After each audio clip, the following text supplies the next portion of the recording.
नमस्कार, प्रणाम। स्वागत करता हूं आपके अपने YouTube चैनल रत्नेश बीबी के ऑफिशियल में। आप लोग कैसे हैं? और आज आप लोगों के लिए एक बहुत ही प्यारा सा गीत मैं लेकर के आया हूं, जो आप लोगों को गुनगुना के अपने आवाज़ में सुनाऊंगा और आप लोग बताइएगा कैसा लगा। बहुत ही अच्छा सॉन्ग है जो मेरा फेवरेट है और पवन सिंह ने गाया है, पवन भैया ने। तो मैं अपनी आवाज़ में कैसे गा के सुनाता हूँ आप लोगों को, आप लोग देखिए और बताइए कैसा लगा आप लोगों को। कि मन सपना के महल बनावे, कि मन सपना के महल बनावे, दुनिया ढेला चलावे, जिंदगी आके खेला समझ में न आवे, जिंदगी आके खेला समझ में न आवे। मन सपना के महल बनावे, कि मन सपना के महल बनावे, दुनिया ढेला चलावे, जिंदगी आके खेला समझ में न आवे, जिंदगी आके खेला समझ में न आवे। और कड़ी क्या है, बहुत ही प्यारी सी लाइन है कि जब जब दिन बिगड़े पर होला, केहू रोक न पावे हो, जब जब दिन बिगड़े पर होला, ई केहू रोक न पावे हैं।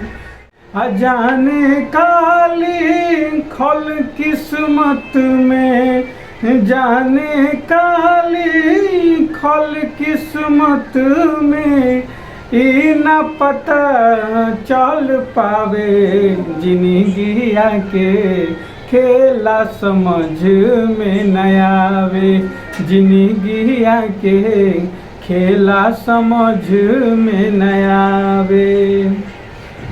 दूसरी लाइन क्या है कि समय हंसावे समय रोवावे, समय ही नाच नचावे हो, समय हंसावे समय रोवावे, ई नाच नचावे, कि जानबूझ के ना कोई माली, जानबूझ के ना कोई माली, आपन बगिया जरावे, जिंदगी आके खेला समझ में न आवे, जिंदगी आके खेला समझ में न आवे।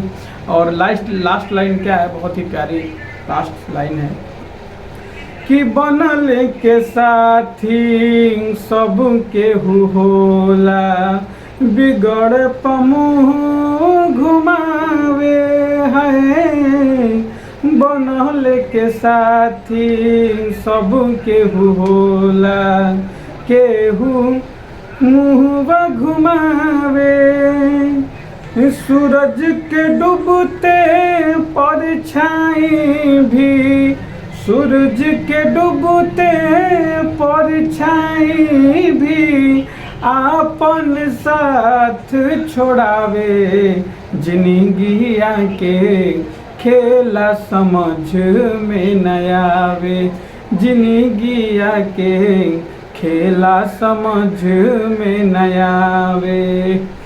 नमस्कार।